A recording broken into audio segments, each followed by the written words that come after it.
Advance PF withdrawal. Job में रहते हुए कैसे आप पीएफ का पैसा एडवांस से निकाल सकते हैं, पीएफ से एडवांस। हेलो दोस्तों, कैसे हो आप? आई होप कि आप सब ठीक होंगे। मेरा नाम है दीपक और आप सब देख रहे हैं रावजी न्यूज़ चैनल।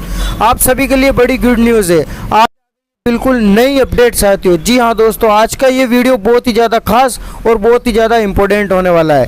तो एक नहीं, दो नहीं, तीन नोटिफिकेशन यहाँ ईपीएफओ की तरफ से प्राप्त हुए हैं, जिसमें आज हम आपको यहाँ सारी जानकारी देने वाले हैं। वीडियो को आखिरी तक जरूर देखिएगा। आगे बढ़ने से पहले वीडियो को लाइक जरूर कर दें, क्योंकि आपका एक लाइक और एक सब्सक्राइब ही हमारी सारी मेहनत का फल होता है। तो प्लीज़ आगे बढ़ने से पहले हमारे चैनल को सब्सक्राइब जरूर करें, क्योंकि ऐसी लेटेस्ट न्यूज़, लेटेस्ट अपडेट के साथ हम इस चैनल पर लाते रहेंगे साथियों। तो जॉब में रहते हुए आप पीएफ से एडवांस पैसा कैसे निकाल सकते हैं, इस बारे में आज हम चर्चा करेंगे। जॉब में रहते हुए एडवांस पीएफ विथड्रॉवल कर सकते हैं आप। जी हाँ दोस्तों, जॉब में कार्य करते हुए, आप जॉब करते हुए साल में या 2 साल में 5 साल के अंदर आप पैसा निकाल सकते हो। आपका जो भी पीएफ का पैसा वहाँ कंपनी के अंदर जमा है या सरकार के पास जमा है, तो उस पैसे को हम कैसे निकाल सकते हैं, इसके ऊपर ये वीडियो मैंने आज बनाया है। अगर वीडियो आपको अच्छा लगे तो एक बार फिर से कहता हूँ साथियों, एक लाइक और एक सब्सक्राइब जरूर दीजिएगा वीडियो को। लेकिन काफ़ी लोगों को ये पता नहीं होता है, और कितनी बार रिटायरमेंट से पहले पीएफ से पैसा निकाल सकते हैं। बहुत से लोगों को ये ध्यान नहीं होता है कि रिटायरमेंट से पहले भी पीएफ से पैसा निकाला जा सकता है और वो किस तरीके से निकाला जाता है साथियों। लेकिन जो अपडेट है वो इसी के ऊपर आज आई है साथियों। दोस्तों, पीएफ हमारे भविष्य की जमा पूंजी है, लेकिन कई बार मुश्किल के समय में पीएफ एडवांस विथड्रॉवल नियम बनाया गया है। मुश्किल के समय के दौर से निकलने के लिए एडवांस विथड्रॉवल का जो नियम बनाया गया है साथियों, और इसमें काफ़ी जो जॉब छूट जाए और हाथ से पैसा ना रहे तो पीएफ निकासी की एक वजह हो सकती है। अगर आपकी जॉब चली जाए या हाथ में पैसा ना रहे या कुछ अनावश्यक कार्य हो जाए, जैसे अति आवश्यक कार्य हो जाए कि ज़रूरत पड़ी गई हो साथियों, तो उसको निकासी की एक वजह हो सकती है और इसके लिए एक नियम दिया गया है साथियों। इसके अलावा जैसे कि शादी करनी हो, घर में किसी की शादी हो साथियों, बहन की, बेटी की शादी करनी हो, या मकान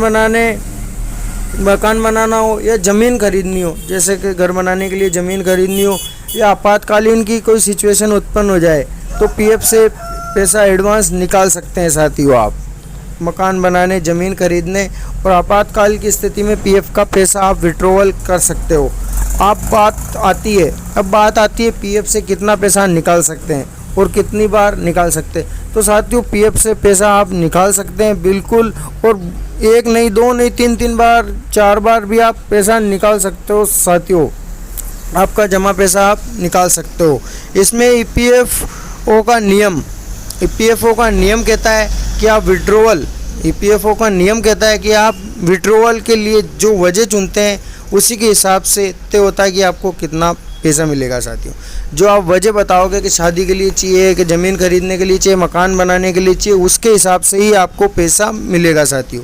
और दूसरी वजह ये है प्राकृतिक आपदा, यानी कि भूकंप वगैरह, बाढ़ वगैरह आना, ये सब प्राकृतिक आपदा में आता है साथियों। इसमें पीएफ में आप जमा कुल रकम का 75% के साथ ब्याज आपको मिलेगा।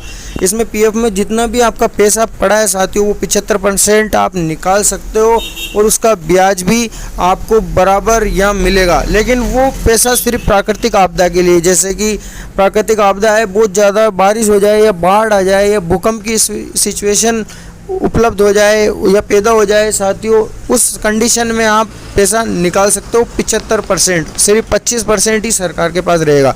रिटायरमेंट से पहले आप कई बार पीएफ से पैसे निकालने का आवेदन कर सकते हैं, लेकिन उसके लिए कारण देना होगा ठोस।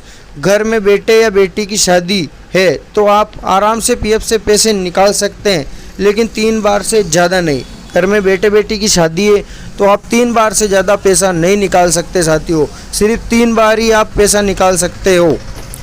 घर में बेटे या बेटी की 10वीं के बाद की पढ़ाई के लिए, जैसे कि 10वीं क्लास पूरी होने के बाद साथियों, कई बार वो बढ़िया स्कूल में एडमिशन लेते हैं तो उसमें ज़्यादा खर्चा आता है। बड़ी स्कूल के अंदर एडमिशन लेते हैं तो उसमें ज़्यादा खर्चा आता है, तो उसके लिए भी आप 3 बार पैसे निकाल सकते हैं साथियों, 3 बार निकाला जा सकता है, इसके बाद नहीं निकाला जा सकता। अगर आप कोई घर या उसके लिए ज़मीन खरीद रहे हैं तो आप बस एक बार पैसा निकाल सकते हैं साथियों। अगर आप घर या ज़मीन खरीदते हो तो एक ही बार के अंदर आप पैसा निकाल सकते हो। वो भी सिचुएशन होगी कि आपका कितना क्लेम पास होता है साथियों मकान और ज़मीन खरीदने के लिए, उस हिसाब से ही आप पैसा निकाल सकते हो।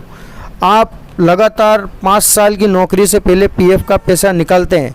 अगर आप 5 साल रेगुलर काम कर रहे हो और उससे 5 साल से पहले आप पैसा निकालते हैं तो आपको 10% की दर से टीडीएस कटेगा साथियों, यानी कि 10% आपका टीडीएस काट लिया जाएगा।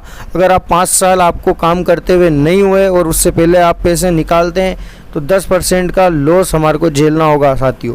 5 साल की लगातार सर्विस के बाद पीएफ का पैसा निकालते हैं तो उस पर कोई टैक्स नहीं लगेगा। अगर आप 5 साल तक रेगुलर काम कर लिए हो और उसके बाद अगर आप पैसा निकालते हो साथियों तो आपका कोई भी चार्ज या कोई भी टैक्स वगैरह नहीं कटने वाला है। तो इसके लिए पुख्ता जानकारी है।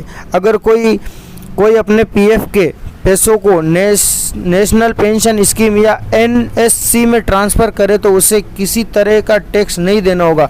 अगर आप अपना पैसा एनएससी में ट्रांसफ़र करें या कोई नेशनल पेंशन की कोई अलग स्कीम हो साथियों, अगर आप उसमें अगर पैसा ट्रांसफ़र करना चाहते हो तो आपको कोई टैक्स नहीं लगेगा। अगर आपको हमारी न्यूज़ अच्छी लगी हो तो प्लीज़ नीचे रेड कलर के बटन को दबाकर हमारे चैनल को सब्सक्राइब जरूर करके रखें ताकि हमारा हौसला बढ़े और हम जल्द से जल्द आपके लिए लेटेस्ट अपडेट और लेटेस्ट न्यूज़ प्रोवाइड कर सकें।